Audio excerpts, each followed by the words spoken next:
Hey YouTube, how you doing? We've got probably 2 months until the launch of MLB The Show 24, and here are 9 things I hope they change for this year's game to give us a better overall experience. Now, these are in no specific order, but let's start off with BR and ranked season rewards.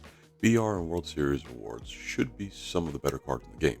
MLB The Show 23's best cards were locked behind collections and chase packs. The World Series rewards just seemed irrelevant. You have to give people a reason to play the mode. Now, yes, if people like competition, they will play the mode. But World Series is a grind, man, and most of the reward cards this year are just a letdown. BR had better rewards, and overall seemed to be more rewarding grind. The other thing I would change with these rewards is there should be an exchange program.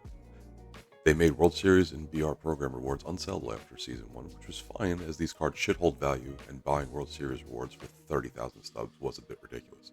However, for anyone who finished the program and then took a card that was buns, you should at least give us the chance to exchange it for another diamond from that program. I know this may be a bit of a hot take, and some players may think that, well, you took the wrong card, it's your loss, and buy the other one. Or I could see people thinking that the player base may abuse this. However, I suggest to be limited to 3 times max. That way you can try out the cards you want, and then decide which one you're going to stick with. Next, we got to talk about sets and seasons. I know people are calling for sets and seasons to get scrapped. However, I don't think they will turn away from it after just 1 year. Set 1 and Set 2 was insanely fun. This got stale during Season 3, when most of the cards we grinded for were now eligible for use. It was kind of like being a kid on Christmas, opening your presents, putting the toys together, and then being told you couldn't play with them because it was time to get dressed and go to whatever family member's house you were going to that year for the holiday.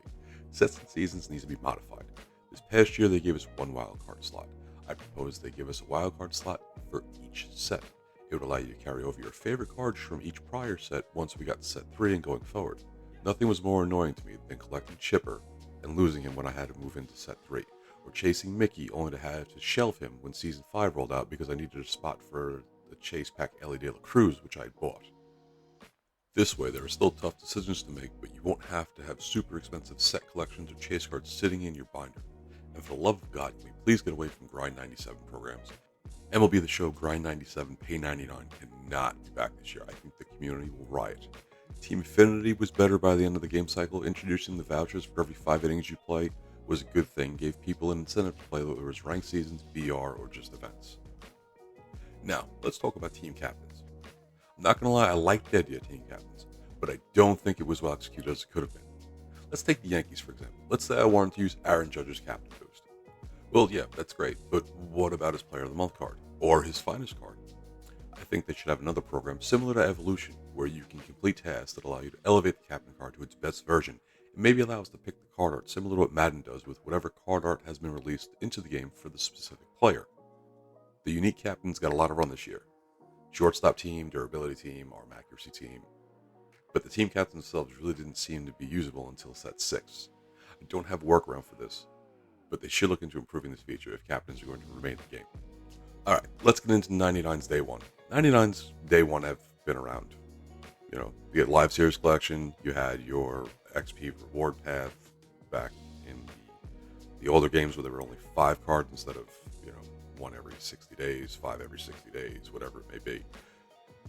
This past year, though, they opened up Pandora's box. I don't see it going away. I don't know how you can possibly roll that back. They dropped, I think there's about 12, 13 pages worth of 99s that you can buy off the auction house, not including players that you earn just from playing the game, whether it be from Team Affinity or non-sellable programs. Point is that while people didn't appreciate having 4 versions of Kyle Schwarber or 3 versions of Nelson Cruz, it doesn't matter. There's no way that they can possibly go back. They can change it, but I don't see them going back.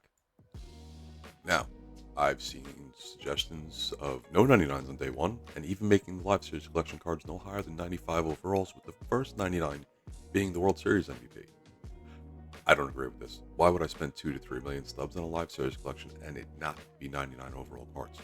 Second, waiting until October for the first 99 in the game would be a major drain, as SDS stops producing content basically in December and wouldn't leave enough time to put out all of the deserving cards that should have 99 overalls.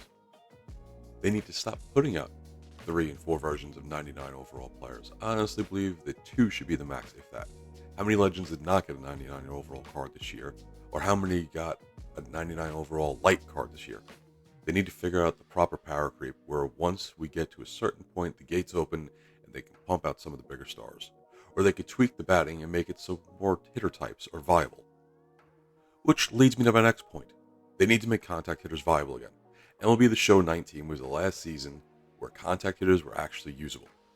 But people would complain that they hit too many home runs with the low power, or that people would contact swing with power hitters and get positive results. I'm not saying it was perfect, but no one playing the game today is looking for a guy with 70 power, and that is a direct result of what they've done to the hitting engine and gameplay. They claim that sets and seasons was a way to give us lineup diversity. Making contact hitters viable again will add to lineup diversity. Moving on, we got to talk about fielder animations, specifically outfielder animations. I cannot tell you how many times a ball is hit over one of my fielders' heads, and he's on a dead sprint to get to the ball, and instead of continuing to run, he flails at the ball and then stumbles, losing all momentum and in turn giving up an extra base. Speaking of extra bases and runners on base, can we please get some urgency out of the outfielders in 24?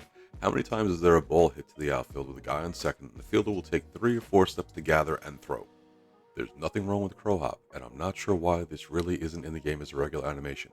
Maybe it needs to be for fielders with a gold shield or higher, or maybe a quirk based on arm accuracy and strength, but I shouldn't have a guy with 95 plus fielding stats throwing a ball in with a motion that looks like they're in Little League. With that said, MLB The Show 24 wasn't bad. Gameplay this year may have been the best it's been for quite a while in terms of hitting.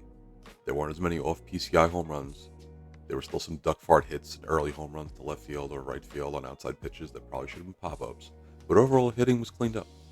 Pitching, on the other hand, needs to be fixed. Pinpoint pitching took a major step backwards this year.